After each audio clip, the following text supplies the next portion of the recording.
María, muchas gracias por tu presentación. Muy contento también de estar en el marco de este primer Congreso Nacional de Patología Dual. Mis agradecimientos muy sinceros para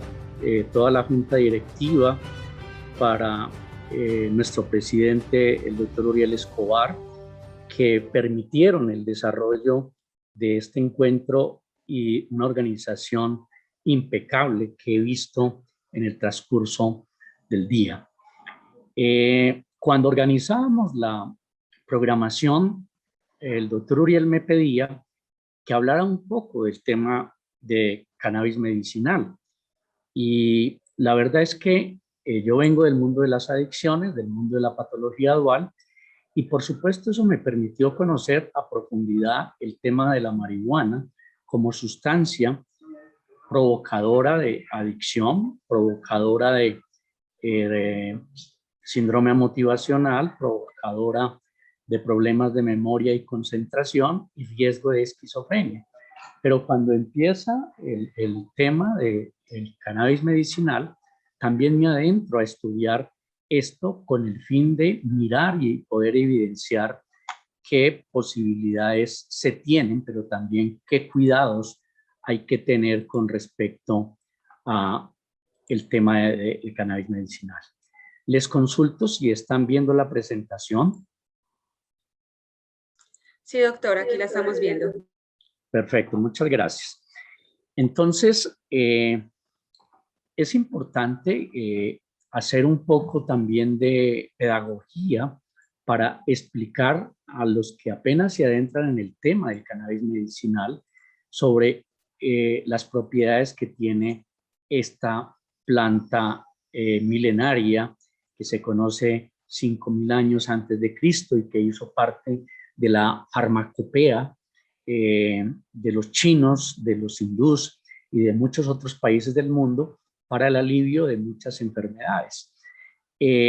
Luego, esa sustancia que veremos que contiene un principio psicoactivo que es el responsable de la dependencia y la adicción, que es el tetrahidrocannabinol, hizo que se saliera de ese contexto de alguna manera medicinal, socioantropológico, porque también estuvo asociado a la comunicación de los chamanes con sus dioses y en los chamanes para curar muchos problemas de salud. Se salió de ese contexto y empezó a haber un abuso y un consumo recreativo de la sustancia, y eso fue lo que hizo que en la década de los 50 se empezara a prohibir el tema de la venta de productos medicinales con base en cannabis medicinal, el cultivo del cannabis medicinal, y que se declarara la ilegalidad de esta sustancia y que entrara en la lista de sustancias prohibidas de la Junta Internacional de Fiscalización de Estupefacientes, la JIFE, y ahí se frenó todo ese desarrollo que pudo haberse hecho alrededor del tema del cannabis. Pese las restricciones que hubo, algunos grupos de investigación, sobre todo de Israel, con el doctor Mechulan y su equipo de trabajo, siguieron investigando con respecto a el foco donde actuaban los cannabinoides, específicamente el THC, y ahí empezó a crearse una ciencia alrededor del cannabis medicinal que voy a intentar explicar también en el marco de esta charla. Decirles que la planta del cannabis medicinal realmente lo que contiene los cannabinoides, porque la planta tiene alrededor de 450 sustancias distintas y alrededor de unos 160 o más cannabinoides, están contenidos es en la flor, ni en las hojas ni en los tallos, y en la flor y en las hojas que acompañan la flor sobre todo, en unas glandulitas que se llaman tricomas, y ahí es donde está contenido todos esos productos cannabinoides de los que vamos a hablar. Importante también decir que entre los cannabinoides hay muchos. Por un lado están los fitocannabinoides, que son los cannabinoides provenientes de la planta de cannabis, que hay muchas variedades. Cada vez Ya no se habla de variedades porque lo último que hay es una manipulación genética de la planta que hace que se produzcan marihuanas con altos contenidos de tetrahidrocannabinol o altos contenidos de CBD, de cannabidiol o de otros cannabinoides, y que ya la tradicional cannabis sativa, cannabis índica, cannabis rudelaris, eso ya ha quedado de alguna manera en la clasificación taxonómica del cannabis, pero tanto en la industria como en el consumo recreativo y en los cultivos ilegales de la sustancia para el tráfico de la marihuana, pues ya hay muchas mezclas al respecto que privilegian muchísimo el tema del THC, precisamente por los efectos psicodilépticos que produce y porque los que consumen cannabis recreativo lo que buscan es tener estados alterados de conciencia, y por supuesto eso se logra solo con el THC, que es el que más conocemos, aunque todavía hay el delta 8, delta 9, delta 8 tetrahidrocannabinol, que también tiene algunos principios que producen estados alterados de conciencia, y quizás otra serie de los cannabinoides dentro de esos 160 que les comenté, porque los más conocidos es el tetrahidrocannabinol, el cannabidiol o CBD, el cannabinol, el cannabigerol, la cannabinarina, pero hay otra cantidad impresionante de fitocannabinoides. Por otro lado, tenemos los cannabinoides sintéticos, no solamente sintetizados en laboratorio para el manejo de patologías como el Sesamed o el Draminol, que es producido en Estados Unidos y que se utiliza para el manejo de enfermedades como las náuseas y vómitos por quimio, y también para la anorexia y caquexia producida por el cáncer o por el VIH-Sida. Pero también alrededor de los cannabinoides sintéticos aparece el tema de las spice drugs o cannabinoides sintéticos que son vendidos también en las redes para el tema de las personas tener estados alterados de conciencia y que tienen una muy alta dosis de un THC sintético, que es lo que produce finalmente problemas importantes, entre ellos episodios de psicosis o terminar en una esquizofrenia. Y por el otro lado tenemos los endocannabinoides. Así como nuestro cuerpo tiene un sistema opiáceo y tiene unos opiáceos endógenos, que es sustancias que ayudan al manejo del dolor, nosotros también tenemos unos endocannabinoides, sustancias parecidas a los cannabinoides, fitocannabinoides, y que cumplen una función especial. Esos endocannabinoides hacen parte de ese sistema del que queremos hablar, y es para entender el por qué los avances científicos con respecto al tema del cannabis medicinal están relacionados sobre todo con el sistema endocannabinoide y las posibles dianas terapéuticas en nuestro sistema para el alivio de muchas enfermedades. Y en esta charla me voy a detener sobre todo en los problemas de orden neuropsiquiátrico. Con respecto a la investigación y desarrollo en torno al cannabis medicinal, tenemos que hablar que la investigación está en relación con el tono endocannabinoide, que enseguida profundizaré en el sistema endocannabinoide y en ese tema del tono que tiene que ver con la estabilización del sistema endocannabinoide, porque si está a la baja hay problemas, pero si está también a subirse también hay problemas. El otro es la propuesta de optimizar con precisión los tratamientos en términos de productos farmacéuticos, que van desde preparados magistrales hasta la elaboración de fármacos derivados del cannabis o sintéticos para el alivio de muchas enfermedades, así como los sistemas de dosificación y los sistemas de administración. Y finalmente, una novedad importante es el tema del sistema endocannabinoide como biomarcador en psiquiatría y otras enfermedades. Ya la doctora Luz Ángela habló un poco de los biomarcadores en psiquiatría y se refirió a varios. Yo voy a hablar un poco de cómo elementos del sistema endocannabinoide se están convirtiendo también en posibles biomarcadores para el diagnóstico de enfermedades neuropsiquiátricas o de otro tipo, pero también para la elaboración de fármacos que alivien esos problemas.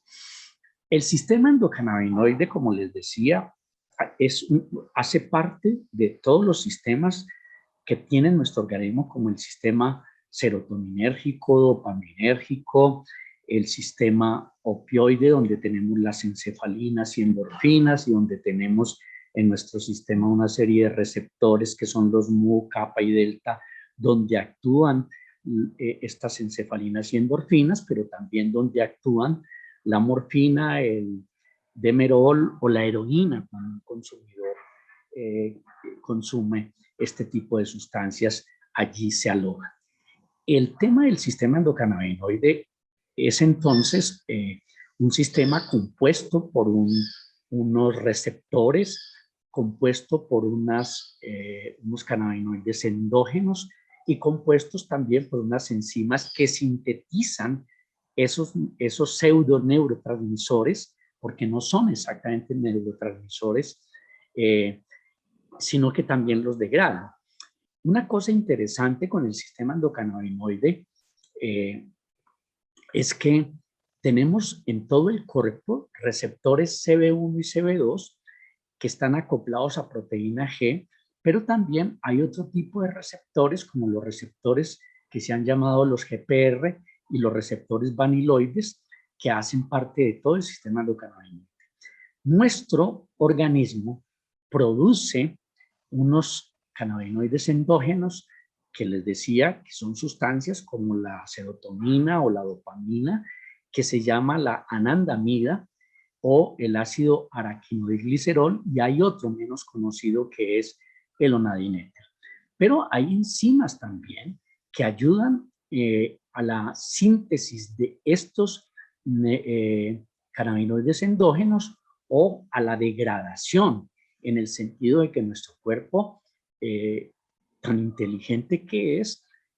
cuando falta la sustancia, hay enzimas que ayudan a la producción, y cuando hay exceso de la sustancia, también hay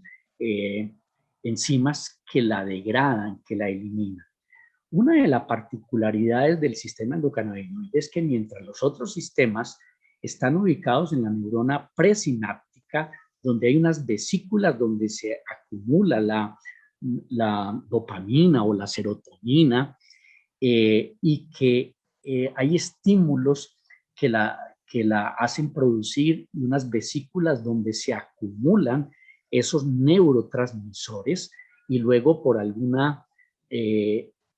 estímulo eléctrico que desencadena toda la cadena de receptores de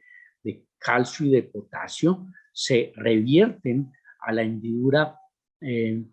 intersináptica y producen lo que tienen que producir. En el caso de la dopamina, placer; en el caso de la serotonina, la modulación de la parte afectiva; en el caso de la adrenalina o noradrenalina, pues el desencadenamiento de la acción, de la tensión de los músculos, del aceleramiento del pulso cardíaco, de la elevación de la presión arterial, etcétera. Lo curioso es que en el sistema endocannabinoide no, la producción de esos endocannabinoides que les comenté, que es la anandamida y el 2-AG o el araquinoiglicerol, primero no están en la neurona presináptica, sino en la neurona postsináptica, y la otra particularidad es que no se acumulan en vesículas, sino que esta neurona postsináptica tiene esos neurotransmisores allí sin estar acumulados, y solamente en el momento en que se produce el estímulo se producen esos pseudoneurotransmisores. Por eso se llaman pseudoneurotransmisores, porque no tienen la misma función de los neurotransmisores de los que hablaba, y además se producen a necesidad, no están acumulados para ver en qué momento se necesitan, sino que se produce una necesidad. Y la otra cosa importante es que mientras los otros neurotransmisores tienen una función muy especial en nuestro organismo, estos endocannabinoides, pseudoneurotransmisores de los que le estoy comentando, actúan como unos estabilizadores, unos elementos equilibradores de todo el sistema de los demás neurotransmisores. Son los que regulan el GABA, que es el glutamato, o son los que regulan también regulan el glutamato o regulan el GABA, que es el gamma aminobutirato, el glutamato, que es activador por excelencia de toda la cadena de neurotransmisores, o el GABA, que es inhibidor por excelencia. Y esas son las diferencias importantes en este fabuloso sistema que tenemos, que está compuesto por todas estas cosas que les comentaba, y dentro de las enzimas sintetizadoras aparece sobre todo el tema de la diacilglicerol, que actúa como una enzima de biosíntesis de la fosfolipasa, y otras degradadoras, sobre todo esta que es la aminohidroxilasa de ácidos grasos, que es cuando hay muchos cannabinoides endógenos, pues estas enzimas van y los disminuyen. Ahora bien, este sistema endocannabinoide está en todo nuestro cuerpo. Hay receptores CB1 y CB2, los CB1 sobre todo en el cerebro, aunque también tenemos receptores CB2 en el resto del organismo, y receptores, CB2 también los tenemos en el cerebro y en el resto del organismo, y cumplen unas funciones muy específicas. Los CB2 sobre todo están en los músculos lisos y en todo el sistema inmunológico, en el vaso, en los glóbulos blancos, en los riñones, en el hígado, en el sistema reproductivo, etcétera, y sobre todo los CB1 en el cerebro, como acaba de comentar. Ese equilibrio entre receptores, entre cannabinoides endógenos y entre las enzimas, es lo que se ha denominado el tono endocannabinoide, que debe estar en un equilibrio permanente. Cuando se altera ese tono endocannabinoide, o porque hay muchos receptores CB1 o pocos receptores CB1, o al contrario CB2, o porque hay mucha anandamida o poca anandamida, o mucho o poco araquinoidglicerol, o hay problemas con las enzimas sintetizadoras o degradadoras, se altera ese tono endocannabinoide. Y ahí es donde se ha sugerido que esa alteración de ese tono endocannabinoide es el responsable de, uno de los responsables, no el único responsable, de problemas varios de salud, y sobre todo a nivel neuropsiquiátrico, pero también en el tema del manejo del dolor y todas las cuestiones para las cuales el cannabis medicinal se está proponiendo. Entonces, la sobreestimulación de receptores o medicamentos que reduzcan el número de receptores o que aumenten la producción de anandamida o disminuyan la producción de ácido araquinoidglicerol es el tema por el cual se está moviendo ahora los avances científicos con respecto al cannabis medicinal, porque sin duda se ha encontrado que ese sistema endocannabinoide están involucrados en muchas funciones, como la plasticidad sináptica. Entonces tiene que ver con los problemas de memoria, en el Alzheimer o en las demencias, el estado de ánimo, que tiene que ver entonces con la depresión, que tiene que ver con la ansiedad, los trastornos de movimiento, que tienen que ver con el Parkinson o con los síndromes en infantes de Gilles de la Tourette, el tema de la ingesta de alimentos, entonces tiene que ver con la anorexia y bulimia, el tema del dolor, el tema también de las enfermedades mentales como la esquizofrenia, funciones inmunes, que tiene que ver con el tema del cáncer, motilidad gastrointestinal, que tiene que ver con la colitis ulcerativa o la enfermedad de Crohn, el tema óseo, etcétera, etcétera. Y ahí podrán entender el por qué el cannabis medicinal se está utilizando para muchas de esas condiciones médicas que yo acabo de comentar. Esto ya se los referencié en cómo ese tono endocannabinoide precisamente es la acción que ayuda a que esté en equilibrio todo ese sistema. Se han encontrado alteraciones en los receptores CB1 o CB2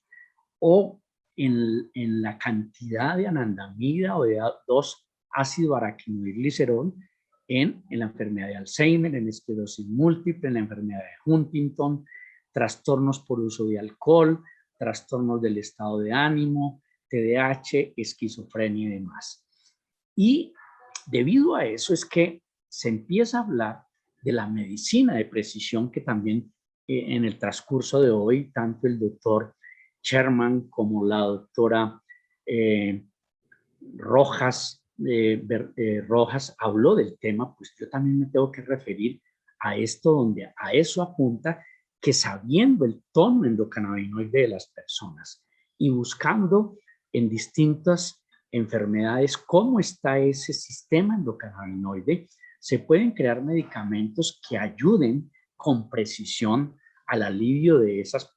problemáticas y, por supuesto, a la mejoría y la dosis exacta y el tipo de cannabinoide exacto que le tenemos que dar. Recuerden que hablé de 160 cannabinoides, que conocemos THC, que es el responsable de todos los problemas de que ya sabemos. Sabemos también algo del CBD, que es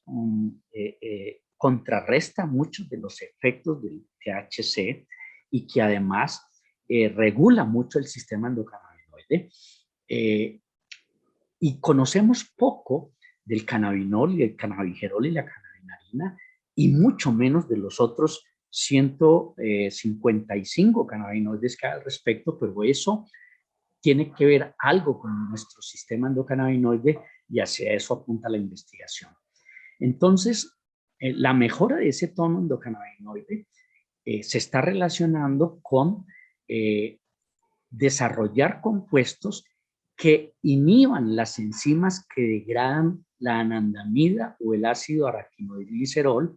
o inhibidores de la captación celular, es decir, que esos receptores CB1 o CB2, si están muy estimulados al AP, eviten que capten tanto endocannabinoide y que lo agoten en el sistema y que por supuesto se produzcan problemas como los que hablamos.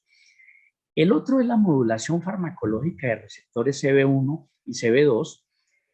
pero con una cuestión bastante particular, es que el THC, tetrahidrocannabinol, actúa sobre todo sobre los receptores CB1 y el tetrahidrocannabinol trae todos los problemas que ya sabemos y que es lo que hace difícil el manejo de ese cannabinoide en el tratamiento de muchas enfermedades y además que lo contraindica. Por ejemplo, un paciente con esquizofrenia, si bien se puede beneficiar muy bien del CBD cannabidiol, está completamente contraindicado el tetrahidrocannabinol porque ustedes ya saben que hay un riesgo importante de que personas que consumen cannabis recreativo con altos contenidos de tetrahidrocannabinol tienen más riesgo de tener un problema de esquizofrenia, sobre todo si hay un consumo a temprana edad, en adolescencia, si hay un consumo muy elevado, si hay un consumo muy frecuente y si además tiene antecedentes familiares de esquizofrenia, hay muchas probabilidades de que termine con una esquizofrenia. Y así como mucho también para un trastorno de ansiedad está contraindicado el tetrahidrocannabinol, pero está indicado el cannabidiol. A su vez, para un trastorno de estrés postraumático, por ejemplo, o para un trastorno depresivo, está indicado bajas dosis de THC con altas cantidades de CBD. Entonces, esa modulación farmacológica de los receptores es muy importante. Estos receptores CB2 y sobre todo los R son los que más interés están despertando precisamente por el perfil de seguridad, porque recuerden que el THC actúa sobre todo sobre los receptores CB1, y como estamos apostándole al CBD o a otros cannabinoides que no tengan esos principios del THC que produzcan todos los riesgos que hay, aunque, insisto, nos falta mucho por conocer de los otros cannabinoides, es donde se están explorando muchas posibilidades. Y en ese sentido, el uso de los cannabinéticos, y me refiero entonces a productos derivados del cannabis o fitocannabinoides o derivados o derivados no sino cannabinoides sintéticos, todavía esto está muy limitado debido a los efectos adversos y sobre todo el THC que lo ven aquí en esta diapositiva, que está relacionado con los efectos adversos del THC, que básicamente fuera de los que yo comenté, pues se asocia al tema de mareos, al tema de sequedad en la boca, al tema de taquicardia, al tema de hipotensiones, al tema de alteraciones de memoria, al tema de embotamiento, que en cannabis medicinal evitamos los médicos que estamos dedicándonos un poco al tema, porque los medicamentos que mandamos, los mandamos cuidando de que el paciente estabilice ese tono endocannabinoide, mejore su sintomatología, pero no tenga estados alterados de conciencia. Entonces la dosificación que hacemos es a muy pequeñas dosis ir mirando cuál es el tono endocannabinoide de esa persona para que alivie su enfermedad, pero no tenga efectos adversos. Cuando aparecen efectos adversos, significa que el tono endocannabinoide se está aumentando y en ese caso bajamos la dosis hasta que no sienta los síntomas. Esperamos a futuro con la medicina de precisión y la evaluación del tono endocannabinoide, que es posible hacerlo a través de la medición de anandamida o ácido araquinoidglicerol en líquido cefalorraquídeo o en saliva o en sangre, se pueden mirar esos niveles, pero también se pueden mirar los receptores CB1 y CB2 en las células de la sangre, sobre todo en los neutrófilos, en los macrófagos y en los linfocitos. Podemos mirar cómo están esos receptores CB1 y CB2 y a partir de eso, a través de la medicina de precisión, podremos mirar cómo equilibrar eso y hacia allá apunta el tema del cannabis medicinal en las nuevas investigaciones que hay. El otro tipo tiene que ver con las vías y tecnologías de administración. Si bien en Colombia lo único que tenemos ahora son 3 productos que lo resumo. Uno, aprobado por el INVIMA, de tipo farmacéutico, que es el Sativex, producido por un laboratorio inglés, que es una mezcla entre THC y CBD, pero purificado. Cultivaron unas plantas de cannabis, hicieron todo el proceso y sacaron el THC purificado y el CBD purificado y construyeron un medicamento que es indicado para el dolor y para los espasmos musculares en la esclerosis múltiple. Y así está aprobado en Europa, en Canadá y aquí en Colombia por el INVIMA con esa indicación. Sin embargo, por medicación on-label, que lo hacemos los médicos fuera de indicación, pero que es útil para otras cosas, se ha utilizado para el tema de las náuseas y vómitos por quimioterapia, para el tema del dolor y para el dolor crónico y para el tema de los cuidados paliativos en cáncer terminal.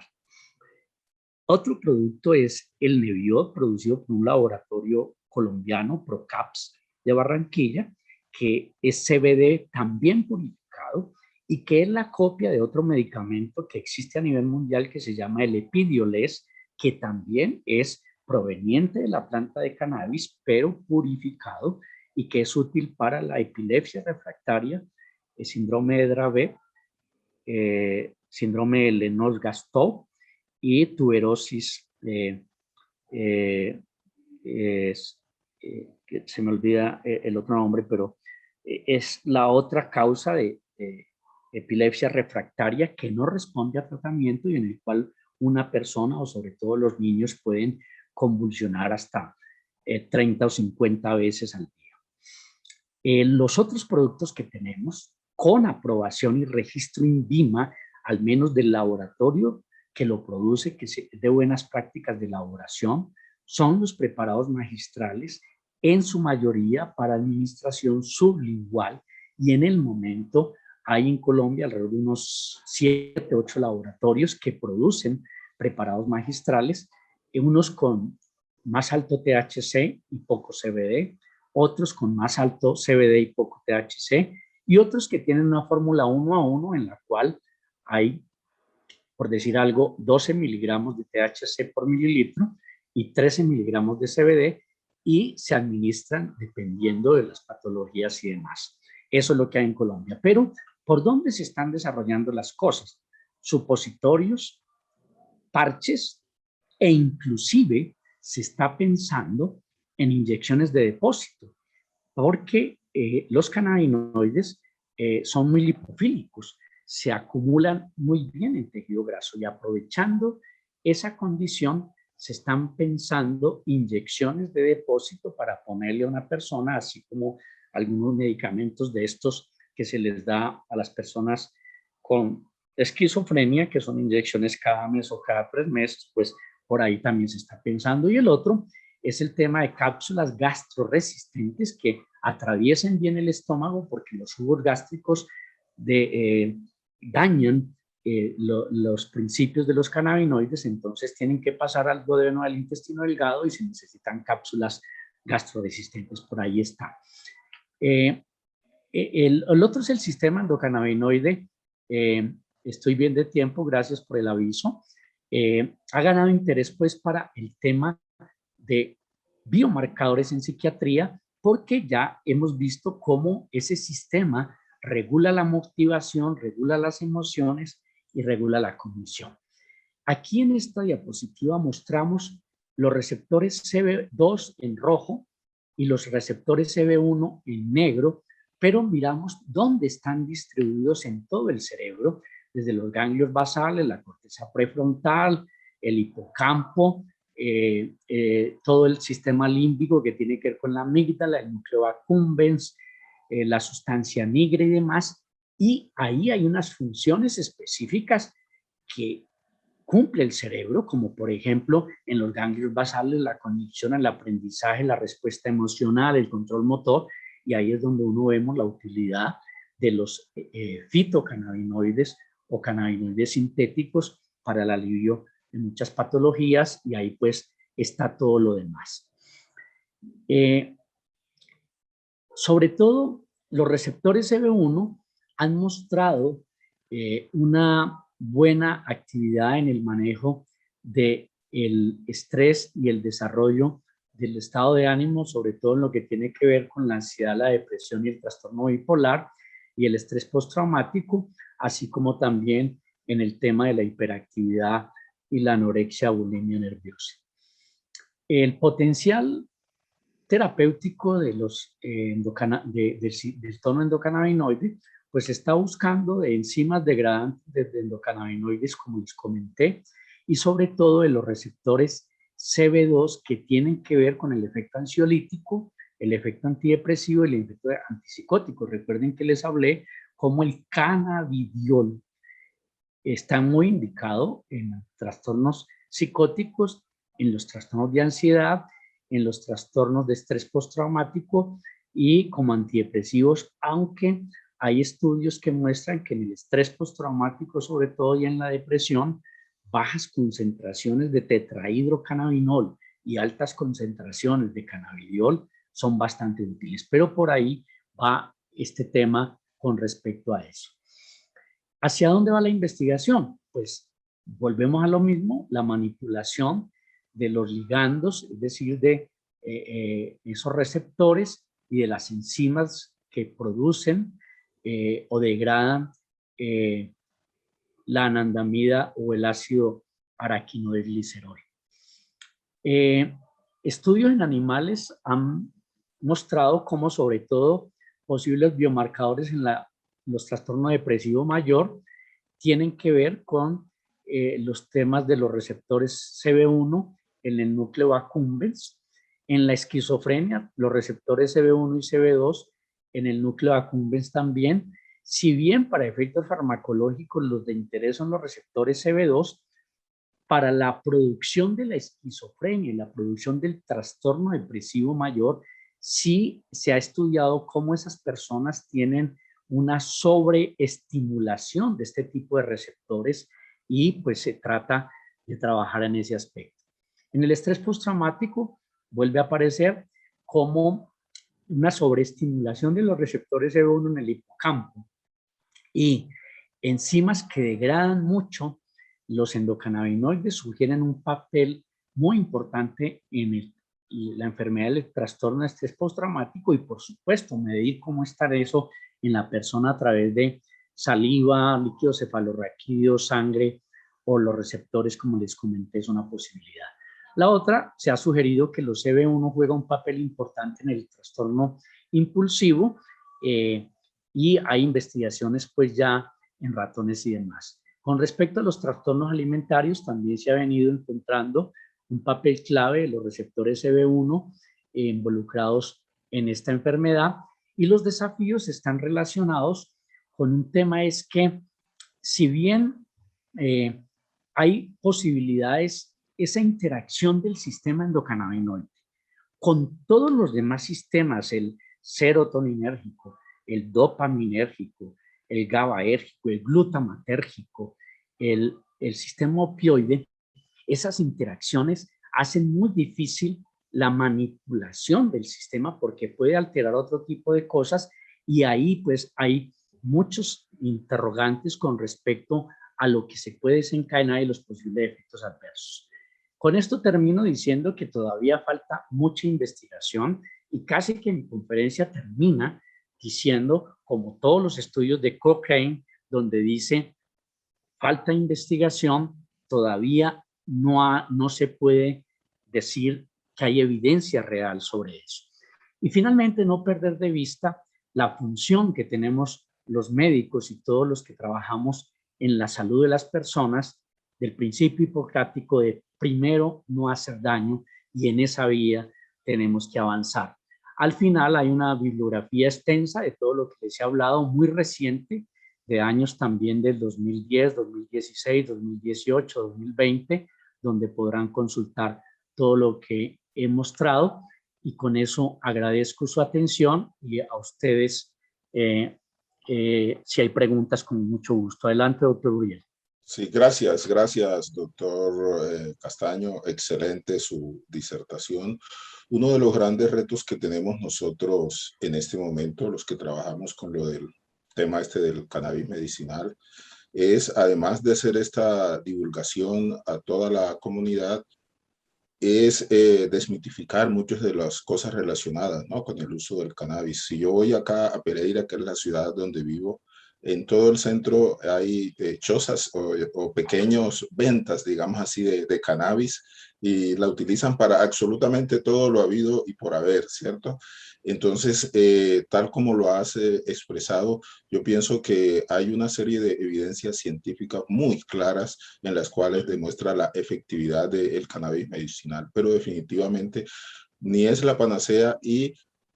se está vendiendo de una manera en cual no hay absolutamente ningún control de las autoridades sanitarias para la venta de este cannabis medicinal. Sí, doctor, y yo creo que yo agregaría todo lo que he dicho, es que el problema de las ventas clandestinas de cannabis medicinal, primero es que no hay trazabilidad de la planta. Segundo, que no se sabe qué contiene, cuánta cantidad de THC, cuánta cantidad de CBD. Y lo otro, que como no hay trazabilidad de la planta, generalmente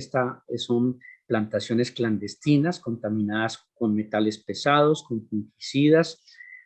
La misma marihuana con la cual hacen esos productos generalmente está contaminada con hongos y bacterias y eso provoca muchos problemas de salud, inclusive riesgos en personas mayores que a veces consumen esto, unas cantidades muy altas de tetrahidrocannabinol cuando es que tienen principios de ese tipo y hay mareos, caída al suelo, fracturas de cadera y problemas mentales importantes. Entonces la recomendación es, ojo con eso que hay en la calle, ya el INVIMA está certificando muchos productos y la invitación es primero a que consuman eso formulado por un médico que ha sido formado en el tema por todas estas cuestiones que yo acabo de comentar. Bien, hay dos inquietudes así rápidamente, doctor Castaño, porque se nos acaba el tiempo. Holmes Londoños, que le agradezco. ¿Cómo altera el uso del cannabis la neurofisiología del sistema endocannabinoide? ¿Cómo se evidencia en la persona consumidora? ¿Se alteran los niveles de anandamida? Sí, realmente, un saludo especial a Holmes. Uno de los problemas que tiene el consumo recreativo de marihuana, y sobre todo no tanto en edad adulta, sino en edades tempranas y adolescentes, es que fuera de alterar la poda neuronal normal que se da en la adolescencia y que evita la maduración cerebral con todos los problemas que eso trae, es que altera el sistema endocannabinoide. Y eso se suma al riesgo de que esas personas hagan más fácilmente adicción, hagan más fácil problemas de trastornos de memoria y concentración y, por supuesto, puedan aparecer cualquiera de esas otras enfermedades donde el sistema endocannabinoide puede estar involucrado. Y ya vimos que no solamente son a nivel cerebral, sino a nivel orgánico. Entonces, no es raro que esas personas, además de los problemas mentales que puedan tener asociados al consumo de cannabis, que van desde la adicción hasta lo que ya hemos discutido, tengan otro tipo de problemas en el manejo del dolor, en los problemas hormonales, en los problemas gastrointestinales, etcétera. Entonces, sin duda hay una cuestión importante. Ahora, el cannabis medicinal se está utilizando para el alivio y el tratamiento de adicciones. Y sobre todo una persona que sea adicta a la marihuana o con un trastorno por uso de marihuana, que quiera salir del problema, lo que le damos es CBD, que ayuda a controlar la ansiedad y reorganiza ese sistema endocannabinoide y evita ese craving, esa ansiedad que da. Para los opiáceos también se utiliza CBD, pero hay que mirar muy bien por qué la persona está adicta a un opiáceo. Y me refiero a lo siguiente, una cosa es una persona adicta a la heroína, que quizás habrá que darle CBD para sacarla, pero otra persona es que se volvió adicta a los opiáceos medicamentosos debido a una condición física relacionada con un dolor crónico. Entonces, a esa persona, cuando lo tratamos para sacarlo de la adicción a los opiáceos, el CBD es muy importante porque quita el dolor, la ansiedad, pero el dolor no se le alivia. Y en ese tipo de personas está indicado THC y CBD porque el THC le ayuda en el manejo del dolor. Entonces, sí es cierto, Holmes, que hay una alteración de ese sistema endocannabinoide y que son cosas que empezamos a descubrir también, no solamente en las personas adictas a cannabis, sino en las personas con trastornos por otro montón de sustancias de las que ya sabemos y seguramente se ha discutido en este y otros congresos. Bueno, y la otra pregunta de Holmes es, ¿qué opinión tiene acerca del uso, que ya la respondiste en parte, qué opinión tiene acerca del uso del CBD para el manejo del síndrome de abstinencia a cannabis? ¿Hay evidencias científicas de afectación de la fertilidad, como alteraciones en el espermograma por abuso de cannabis? Le respondo la última parte más que la primera porque ya la respondí. Sí. Realmente con el THC sí hay evidencia de alteraciones en la parte reproductiva y no solamente de hombres sino de mujeres. Los hombres alteran el sistema hipófisis gonadal y hay una disminución de las hormonas testosterona y progesterona, donde hay una baja producción de espermatozoides y espermatozoides de mala calidad. No tienen cola o no tienen cabeza, lo que hace que estas personas tengan riesgo de infertilidad.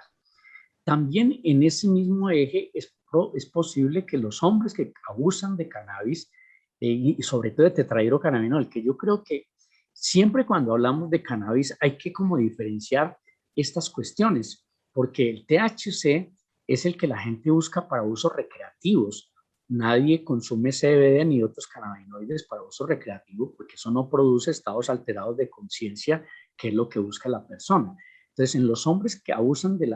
cannabis, también hay ginecomastia, hay piedrilla, como se llama vulgarmente, debido a las alteraciones de ese eje hipotálamo hipofisiario gonadal. Y en las mujeres ocurren alteraciones menstruales, pero también, como se altera la prolactina, aparece galactorrea. Hay secreción de leche en una mujer que abusa del cannabis por los pezones sin estar embarazada, y eso es debido a esas alteraciones. Con eso termino, doctor Uriel, porque yo creo que hay que continuar con lo demás. Muchas gracias.